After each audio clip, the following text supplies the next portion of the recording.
Archangels, ghosts, and Bigfoot, oh my. It's just another night for Supernatural Girls. Real stories, real answers to life's biggest supernatural mysteries. And now for another exciting interview with paranormal experts from this world and others. Here's your host, paranormal researcher Patricia Baker, on the one, the only Supernatural Girls.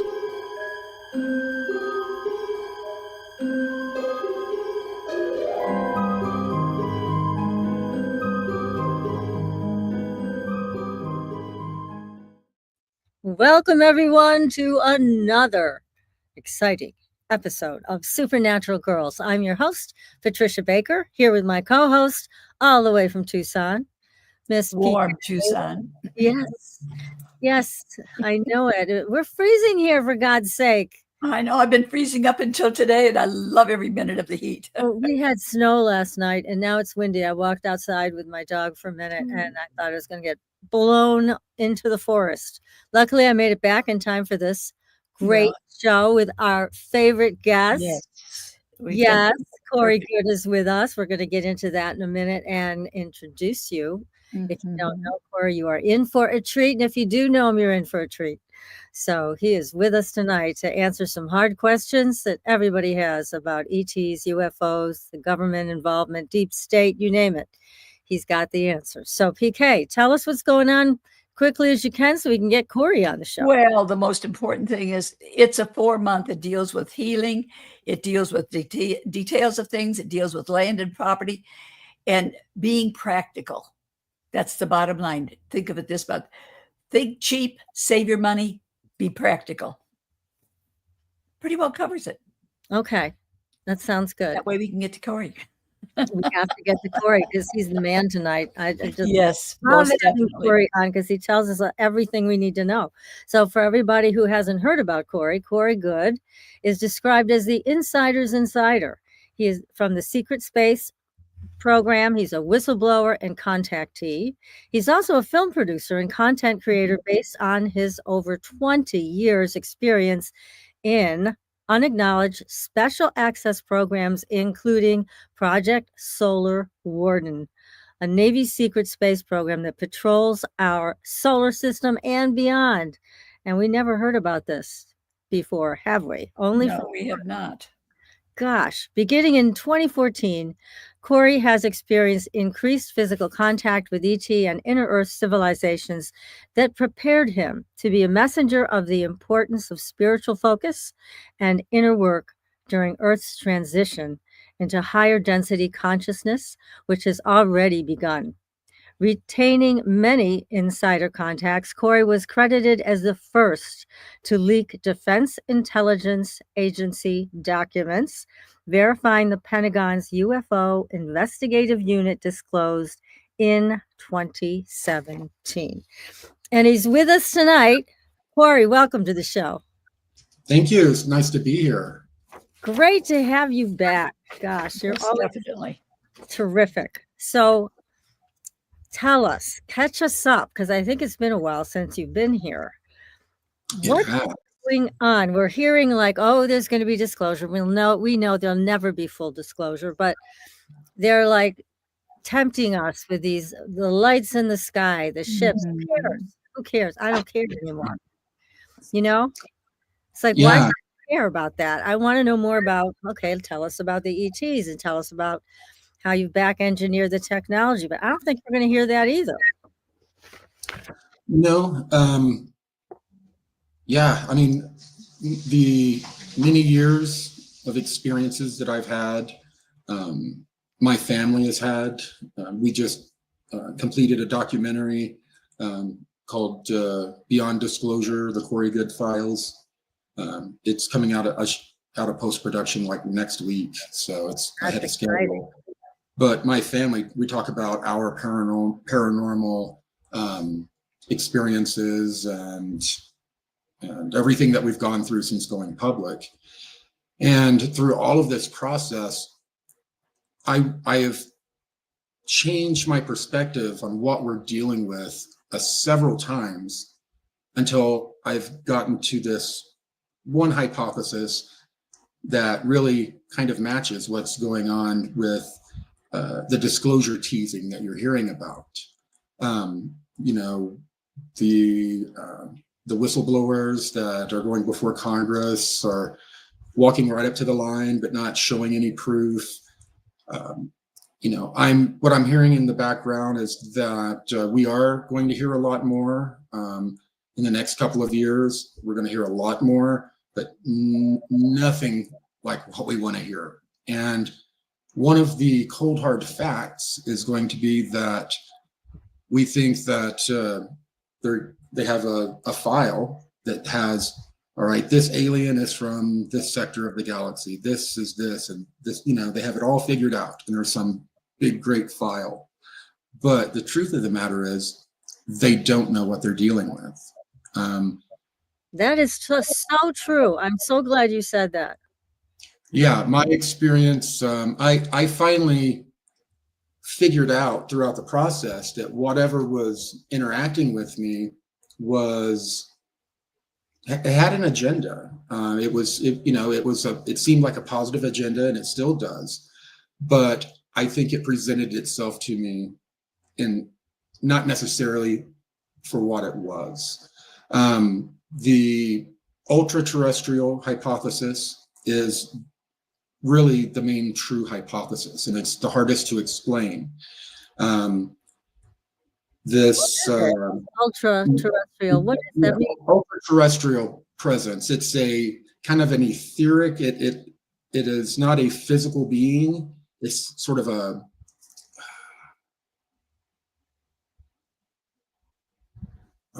like a thought form type of being, but it is a parasite, and it found itself into our mass consciousness, into the evolutionary cycle of our planet, and it's infected, and it's an energetic infection. After I started really kind of identifying what I was dealing with, the nature of its communication with me changed drastically, and I started getting a lot of very interesting information. And it reinforced to me that when you have a planet that has early life on it, microbial life, that puts off a life force energy. And that life force energy over periods of time, as it begins to grow, so does it goes from being like little colonies of this energy around the planet to encompassing the planet. And then the planet is enveloped in this consciousness life kind of energy. And as life begins to develop into more complex animals, then the energy that's this conscious, mass conscious type of energy that's around our planet, it becomes more intelligent. All of that energy is recycled, like reincarnations. And it was explained to me that this energy is kind of looping in on itself to have different experiences and to become more sophisticated. And as it becomes more sophisticated, it consciously starts interacting with the biology of the earth. It starts helping create more advanced life forms. There'll be quick evolutionary jumps because this thing it needs a more complex being to have a more complex experience.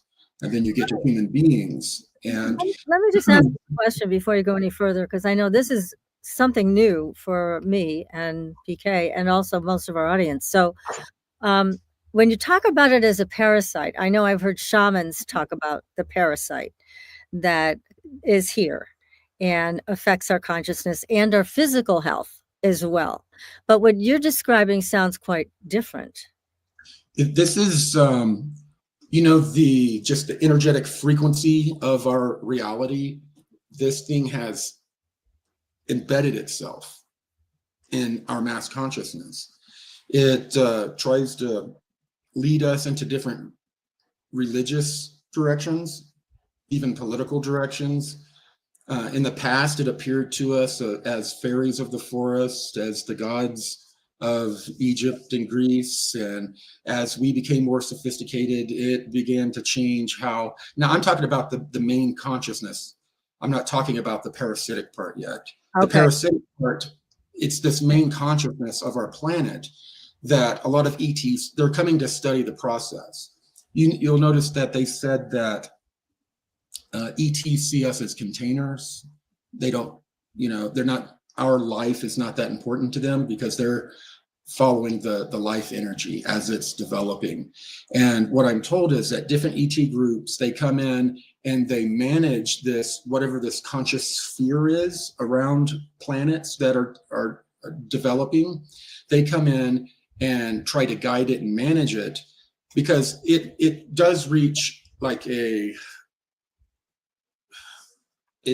can only develop so far, the consciousness around the planet, because humans and different beings on different planets, they can only evolve so far without outside help.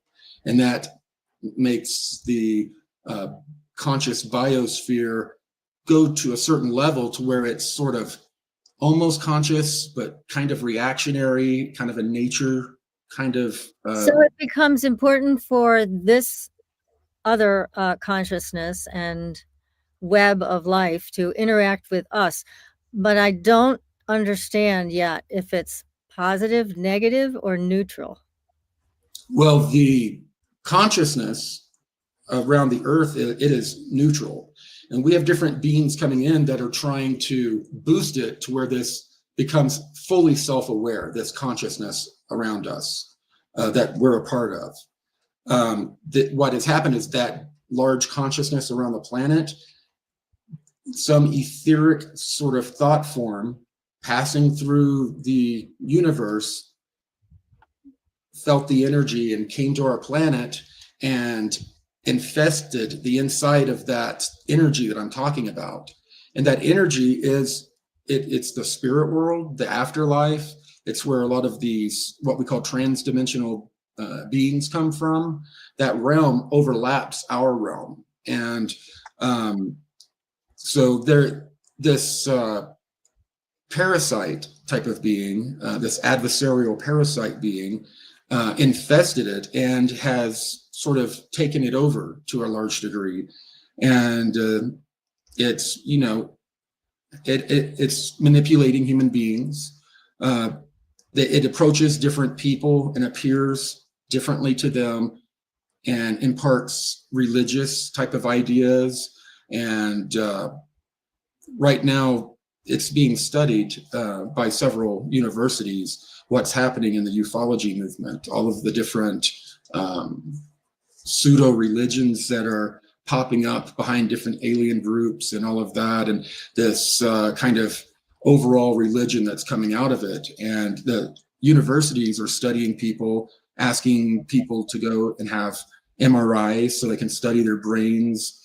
And they're really studying it because they feel like they're in real time, they're studying the creation of the next new religion that this thing has generated. It's done so many times in the past. It's interesting because I'm quite aware of the thought that one of the reasons that they don't want to disclose, other than owning all the technology forever and ever, is they're concerned that if they do, all the religions of the world will collapse. So is that something that you've heard? I mean, it sounds kind of diametrically opposed to that is exactly right. Creating new religions. Yeah. So I'm not sure. This new religion is supposed to be a one world esoteric sort of religion that brings all the religions in together. Okay, so that's what it's culminating into. All right. So that's interesting. That's what they're studying in real time, I'm told. That's very interesting. Yeah, because I remember Jimmy Carter being briefed about UFOs years ago when he was in office, and how he just went into wherever he was in the White House and burst into tears and stayed in his office crying for quite some time. And my thought was, because he's a very religious person. So this must have been devastating news to him, that the religious organizations we have are constructs made by something else. Well, the thing is, every group, okay, the overall apparatus that has this information, within this overall apparatus, you have probably 10 different ideas of people convinced that there's a big part of the military complex. I'm trying to remember what they're called, their group is called, but they believe that this is angels and demons. There's another group that has a completely different idea. They all have the same information that they're looking at, but because of human nature, it's confirmation bias. We're always looking to confirm our personal truth and our beliefs, and that's the people up in those positions are no different. And each of them have all of these different confirmation bias cliques that are all they're not really. It's very dysfunctional. It sounds that way. So it's up to anybody's interpretation as to what all of this is. And I think you made a very valuable point at the beginning of the show, because they don't know what they're dealing with. So part of the fear of having total disclosure on their side is they don't know what they're talking about completely. They know parts. True. Yeah, they don't.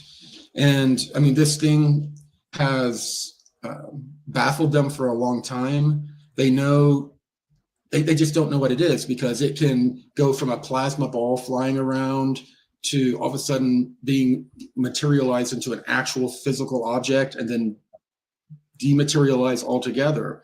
It's like it's being printed into our reality. So yeah, the powers that be, so to speak, do not definitively know what we're dealing with. They all have different ideas, and this thing is played with them. It's there's been a lot of trickery with this, the interaction with this force. The reason they're so interested in people like myself, James Gilliland, Chris Bledsoe, and I know of about 5 others that have UAP experiences and somewhat summon UAPs. That happens with my family too. They're doing a big study of those people and tracking them, because whatever this is, it will not directly interact with the military group studying it, but it's interacting with people in this esoteric movement. It's interacting. And there are a lot of people that, you'll think, man, I'm sorry, these people are crazy what they're saying. But the fact is, this thing can make you smell whatever it wants, see, hear your emotions. It can make you feel love and cry.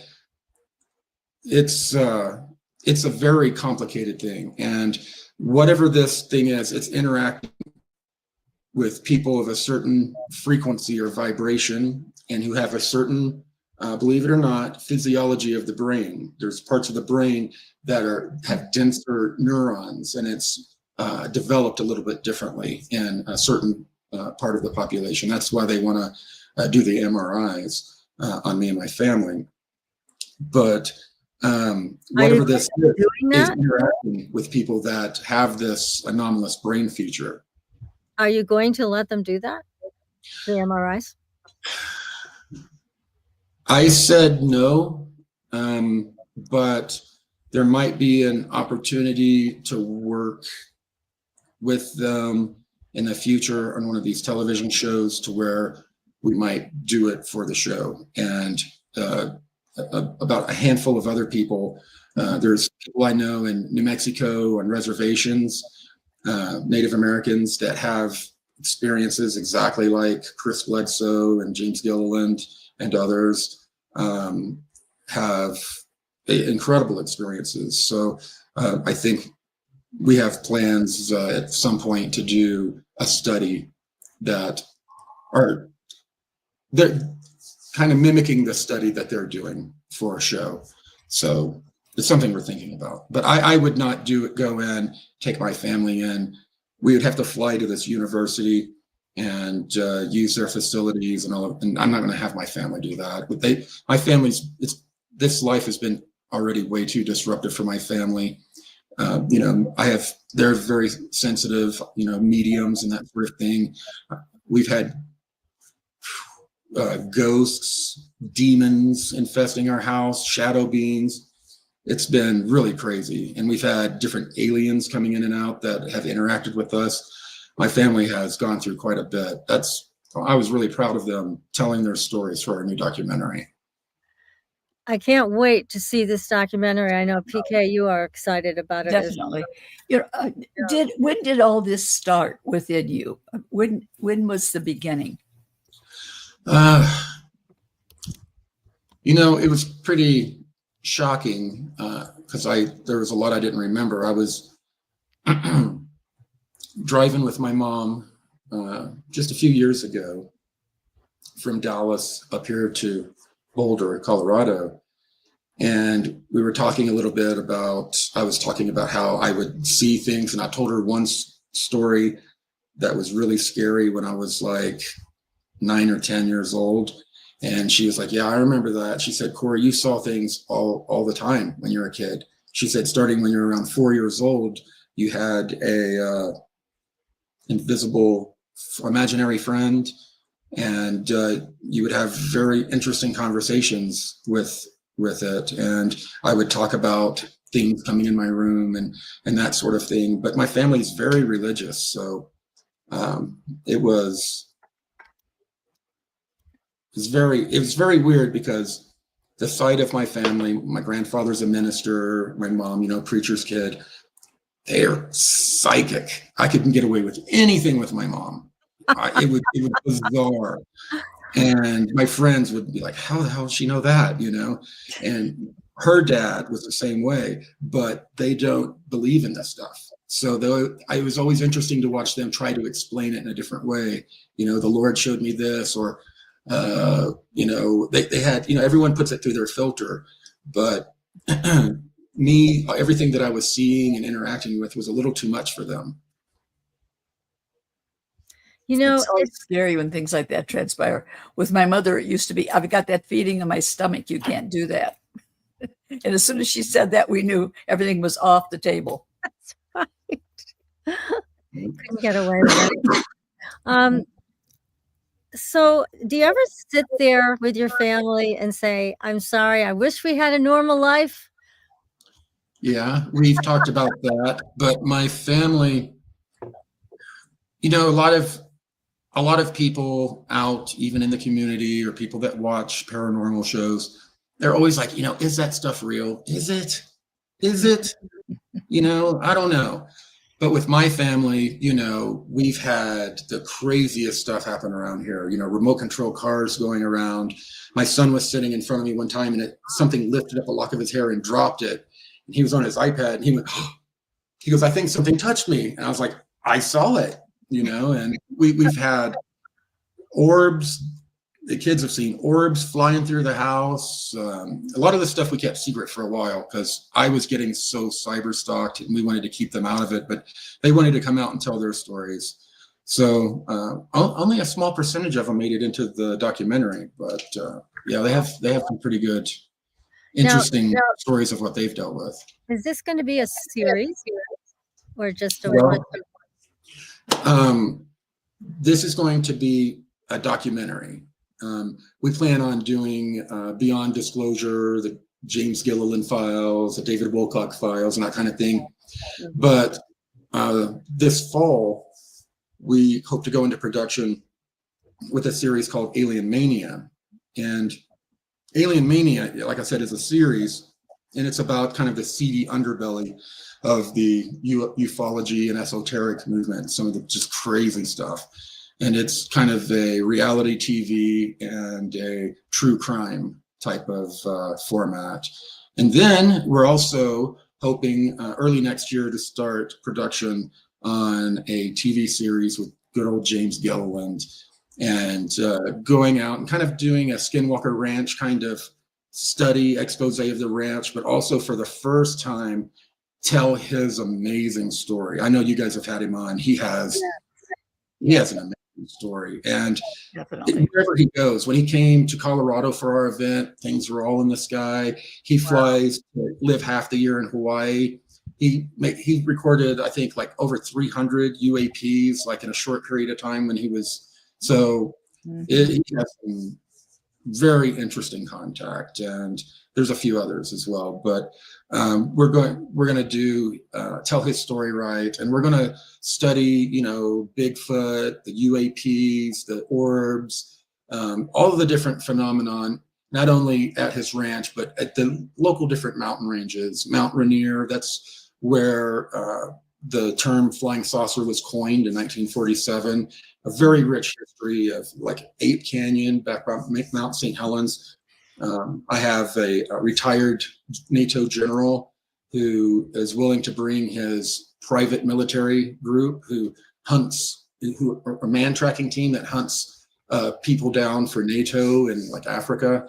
He's going to bring all of his military equipment and hunt for Bigfoot while we're doing other studies. So that's going to be really exciting. You have lots of different topics that you'll be covering in your series overall, which is great. And we can't wait to see it all, especially James's story as well as your own story. But because he was a great guest, and I think you were the one that told us to have him on our show. So there are very solid people like you guys out there, and then there's people who are still causing trouble, as we were talking about off air, and you said let's talk about it. So what do you have to say about these people like infighting? It's so ridiculous. Part of it is there are just some people that are really nutty. That is a good part of it. But another part of it is whatever this ultra terrestrial force is, it seems to be interfering with people in different ways. There's such big issues with ego, and people don't really realize, but these different disclosure groups, they make a lot of money. They really do. There's a lot of money in this movement, and they're always trying to make the other people look irrelevant so that the money will come to them. That's a big part of it. And we have outside forces that are coming in. The disclosure movement and the community has become such a mess that anybody that you see coming out right now telling stories are just stories. There's no disclosure happening in the disclosure movement. It's slowly starting to triculate through the whistleblowers that we're seeing that everyone's skeptical of with the military that have been coming out recently in the hearings. I'm getting information that a lot of information is actually going to come out, not as much as we'd like, but enough to where we would call it disclosure, but not full disclosure. It's coming. But they rebranded UFOs into UAPs, aliens into non-human intelligence. They're doing everything they can to distance themselves from the UFO group movement. And that includes Stephen Greer, which he has been very upset because he feels entitled to be a part of it because of the work he'd done in the past. Any of the people that worked heavily in the conference circuits, ancient aliens, all of those different people are being completely left out of the process. Sad. It's frightening how this can degrade. It does so rapidly, and it's a shame that all of that takes place because there's so much going on as it is, where you begin to have mistrust for just about anybody. I mean, you and I were talking about this list because I was putting together a screenplay with a friend of mine, and I asked you about how does the government intimidate people who see something that the government thinks they shouldn't have seen. And you put this great list together. I want to bring this back around because, again, this is all the more reason why all of us need to stick together, because the government pulls these tricks out of their bag and they make it miserable for people. But here's what you said, that the agencies often create a personality and financial profile together for their targets, knowing how to best apply leverage to them. So explain what that means. You do a psychological profile and a financial profile. You find out, did these people go to strip clubs and bars? Are they having problems with their wife? Do they have a personality type that, like narcissists and different people that need people to build them up? Or do they, there's a lot of different things that they can use to then leverage their weaknesses against them. Right. So that's nice. Okay. And then you said also killing people now is a last resort and can cause unwanted attention if they can discredit a person or have them viewed as unstable. They can label them as troubled so that no one will take them seriously. That's the number one method used. Just about anyone that comes out, they try to do that to. Even David Grush, when he came out, they released information about his PTSD and some other issues that he had, trying to minimize him. That is really the number one method, because half the time they don't even have to do it themselves. They, excuse me, my voice is getting weak. They'll look at the UFO movement and they'll see, oh, okay, this group of people regularly troll people. So why don't we approach them and give them information and maybe coordinate them and have them work together? And they don't even have to reveal themselves to the people. And then you have cut out useful idiots doing your work for you while you just sit back and maybe go do the same thing over in another area. So it's insidious, the ways that they can discredit people before getting to the point of having to kill them. That's usually a super immediate threat. Some really big information. They know that they have a lot of different connections. They can connect a lot of different people together. They will kill those people. And usually they spray a toxin on their hairbrush or on a fork. And then the people have what looks like a heart attack, and it's not really looked into that much. But that's very, very rare, them actually killing people, taking them out. So that person who has the unfortunate experience of being taken out, they must know something so important that if they ever spoke up about it, we'd all be happy and the government would be miserable. So that must be somebody who has really good information. Yeah. Yeah, they want to own it all. So here's another one. This was incredible. They find ways to gain access to pharmacies and mental health or medical professionals. And then they can swap out their medications for others, with the side effects being hallucinations and erratic behavior. That's really horrible. It's horrible. But in addition to that, they use directed energy weapons that they can fit in a small suitcase now and plug it into a cigarette lighter of a car and aim it at your house for a certain amount of time. Oh, wow. And it gives people schizophrenic kind of symptoms. Voice of God technology, they make them hear voices, or they'll try to tell them, they'll be on the drugs and susceptible, and then they'll use that voice of God to try to tell them to do something that's out of their character. There's a lot of, that's a very deep rabbit hole. That is, oh gosh. And then there's also this one I found fascinating, and so did you, PK. In some cases, agencies have arranged for people to win their state lottery in exchange for their silence. Yes, for the exchange of, for their silence or for them to do something. This all kind of, they have this whole algorithm they do on individuals, okay, this person, I can see they've rented a house for the last 15 years. Their internet history, they look at homes all the time. They really want a home, but they can't do it. They have, these different things we can leverage against them. And then you decide, do we use the carrot or do we use the stick? The stick we've discussed, but the carrot is they'll come in and make an agreement and arrange for you to win the lottery. But there are incredible strings attached to that deal. Like what? What would be the strings for something like that?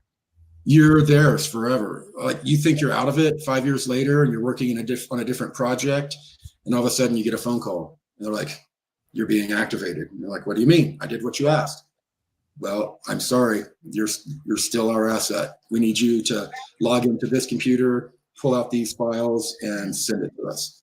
And they're just like, they're screwed. They're bought. So if they refused to do that, then what? They take all the money back, or they kill you, or what do they do?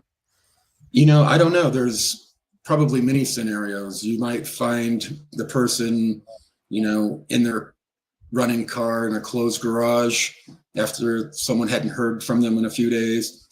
They're going, if the carrot doesn't work, they go back to the stick. Scary. Good way to put it. Yeah. So here's the last thing that you wrote. If they are unable to dissuade, bribe, or discredit a primary target, they will arrange an accident or poison them with chemical cocktails that give people heart attacks and strokes. Yep. Sounds like old KBG stuff. Yeah. Yeah. I mean, it's worse than that even. These groups have been known to crash a small plane with 36 people on it just to take out one person. So there's a lot of different methods that they use, and they're not afraid of collateral damage. Yeah, apparently not. They don't care who they take out.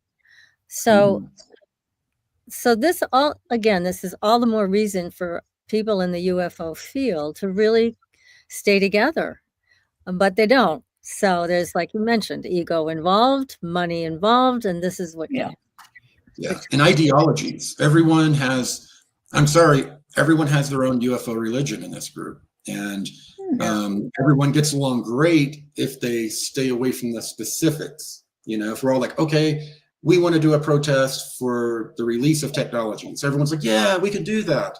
So that's the way that we've got to kind of work it. I did Unity in the Community in 2017, and I brought all these people together. And as long as we kept the initiative wide, everyone got along. But whenever we tightened it and narrowed the bandwidth and talked about different types of ET contact or this or that, all of the UFO religions and personal truths clashed.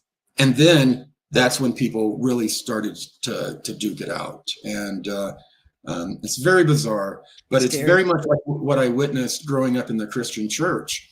I grew up in a Nazarene denomination, and the Methodists would call the Baptists a cult. The cult would call the Methodists a cult. And it's, and this is all within what most people think of as, the Christian group of churches. But that kind of thing's going, it's just the way humans are. It's very unfortunate, but I think it has to do with this mind virus that this ultra-terrestrial presence is causing, because we're not supposed to have all these negative self-talk thoughts all the time. That is coming from this thing. It's trying to put you into a certain energy to where it can feed off of you, fear and those types of things. So that's not you. When you hear that, that's not you. That's this thing working on your weakness, trying to drive you into an energy that can feed on you. That I've heard before. And again, that's what we've heard from the shamanic point of view, that there is this thing that does that. And those negative thoughts, that negative talk, those terrible thoughts that we entertain, that's the matrix, isn't it? That's what keeps us a prisoner, is listening to that constant dialogue that is so destructive rather than going into the silence. Yeah, it's a virus within the matrix. None of us can escape from it. The only thing, and it sounds biblical and from some of the other older religions, but the more you resist this, the less it likes to go to people with real low self-images and people that have a lot that they can trigger and work with. If you're a person that's doing the inner work, you're forgiving others, it can't trigger you as much and it can't feed off of you. Right, So right. it's always there. You can't escape it. And it's always waiting for a weak moment, but it's focused elsewhere because it can't affect you in the way that it can just about everyone else. Because most people are really complete emotional and energetic messes these days. That's a good way to describe. I think I know a few. Well, this was talked about to some degree in the Castaneda series, where finally, I mean, Don Juan Matus was trying to get Carlos Castaneda to see what one of these things looks like. And when he finally saw it, he said it was terrifying. But that's what's around us all the time, apparently, trying to bleed us dry from our emotional energy or whatever they're looking for. So, yeah, so that's all the more reason to not entertain those negative thoughts and really get control of that monkey mind. Yeah. And I think it's just smart in general. So many people are looking to have an experience, they're reaching out, and you don't know what you're going to end up connecting with. You don't. People always say, my discernment or my guides will protect me. That's BS. I thought the same thing. It took me forever. That was one of the biggest things that made me susceptible, was because I would just say, well, according to this, I'm fine, but no, this, none of us can escape this thing. And we all do battle with it every day. And it's an infection that other planets have. Anywhere where you have biology and life, there are always parasites, no matter where you go in the universe. So it is a part of the natural order. But there are different ET groups that are here, some of them trying to help us get rid of it. And there are others that are that are studying us and seeing if we will be able to overcome it, or if we will be overcome and killed by our parasite. Because different planets that have interacted with this type of parasite have had much different outcomes. So perhaps we could learn from them if we knew about them. But what about some of the things we're a little more familiar with, like the different races, like the Pleiadians and the Mantis and the tall grays and beings like that? Do you have a sense of who's here to help?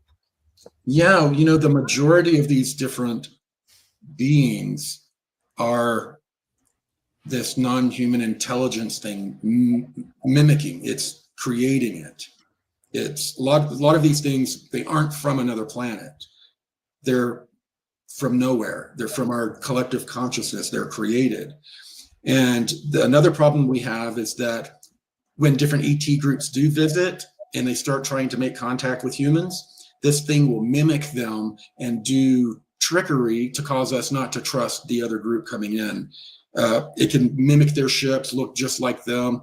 It's really crazy. There's no discerning through this. So you do not know if you're meeting with an actual ET, ultra-dimensional, spiritual being, or if it's a construct of this. It can control our emotions and everything. So it's just, be very careful what you dabble in right now, especially the darker energies.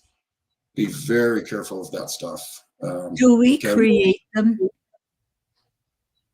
Do we create the entities that come? Do we create them?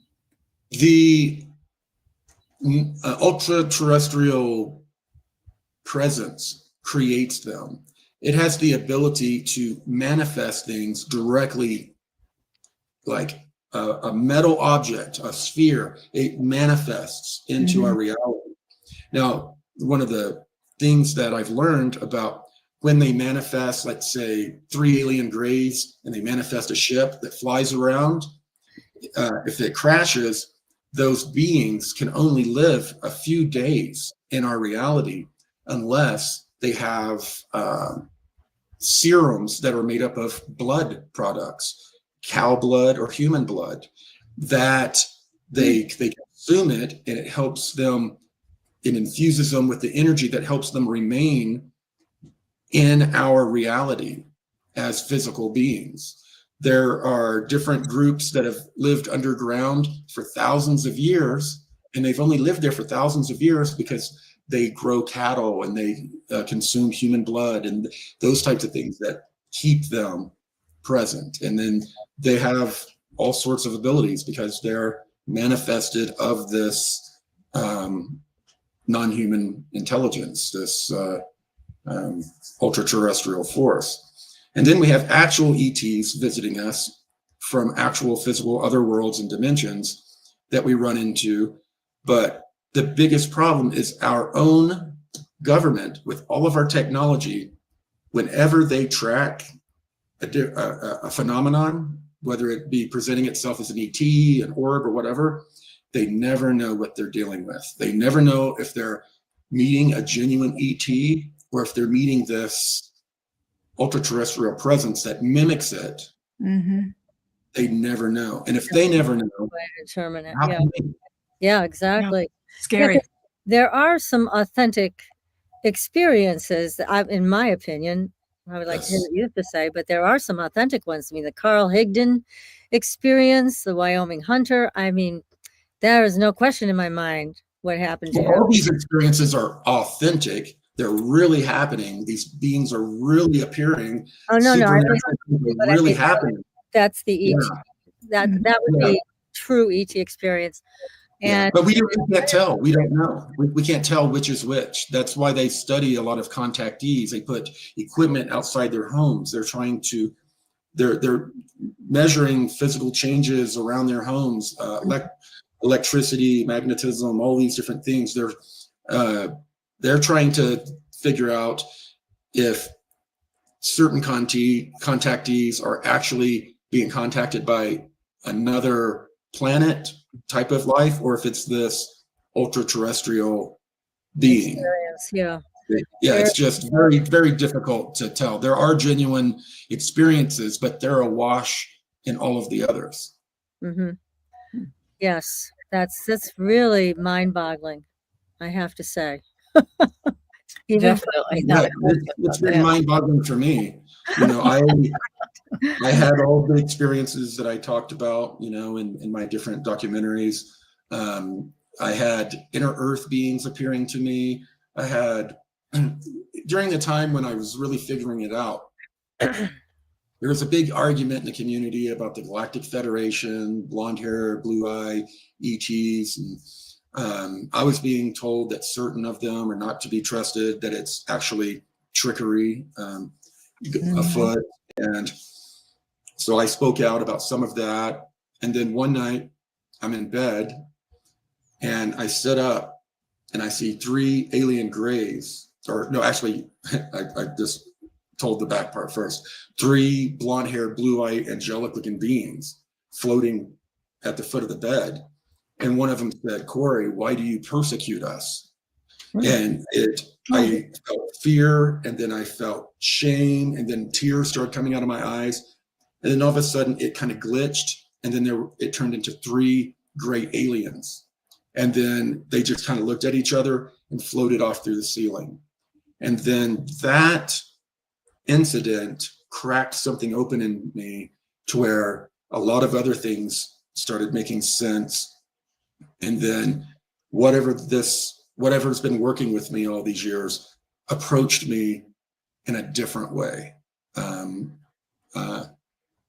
Not in the way of having to appear, but just started giving me the type of information that I was talking earlier about, kind of the true nature of the life force on this planet, and the development of the life forms until they reach a certain point. And then there's an equilibrium that's reached between the life forms on the earth and the mass consciousness that's not really conscious, but almost conscious. It's kind of reactionary kind of force.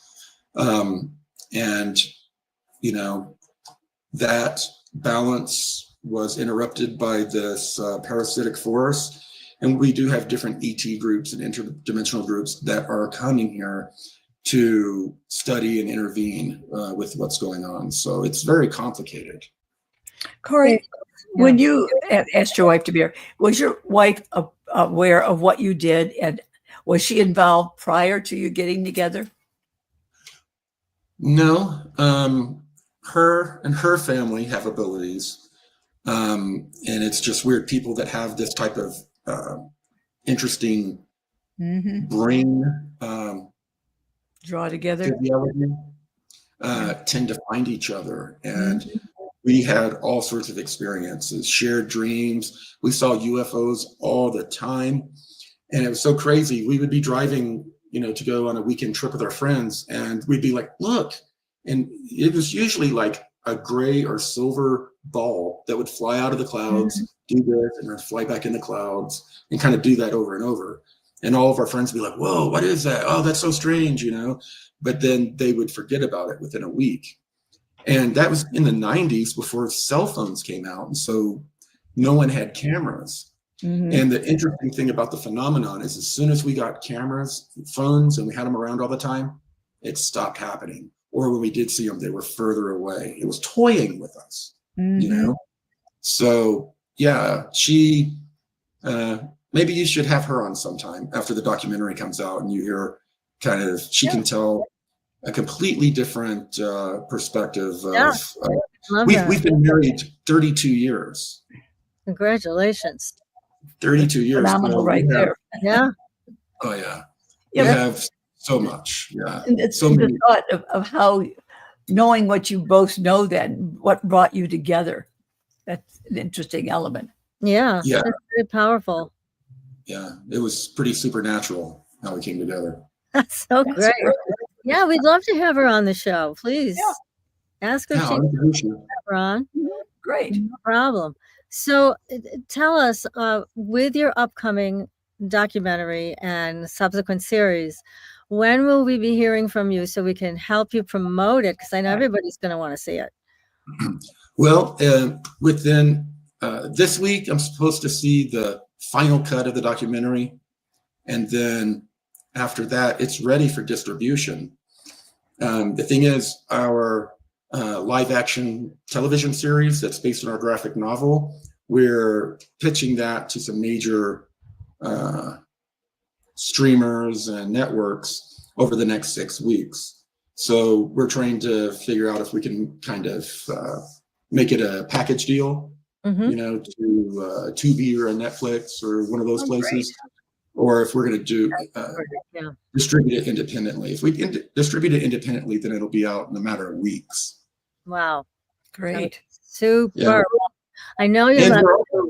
We're also working on, I'm sorry. You'll let us promote it. Sorry? I'll come on. Yeah. We also have a few video games and books and, like I said, those other documentaries and series with Gilliland, paranormal things that we're doing. And we're working, right now we're talking with game publishers. And like I said, we're about to pitch a big part of our IP. And we're also talking with investors to invest in our company. Anybody who's listening who wants to invest in this, get a hold of us. We'll put you in touch with Corey. And or just reach out to info@disclosurecomics.com. Oh, that's good. info@disclosurecomics.com. And unfortunately, we are out of time. Yes. This just went too fast, like always. It always does. I have a lot more to say on these subjects, so I'd be happy to come on again. Oh, later. please come back. All right, we're going to have you back. We're going to have your wife on for the first time. So listen, everybody, we'll be back next week with another great show. And until then, we will see you on the Blue Highway. Good night. Good night.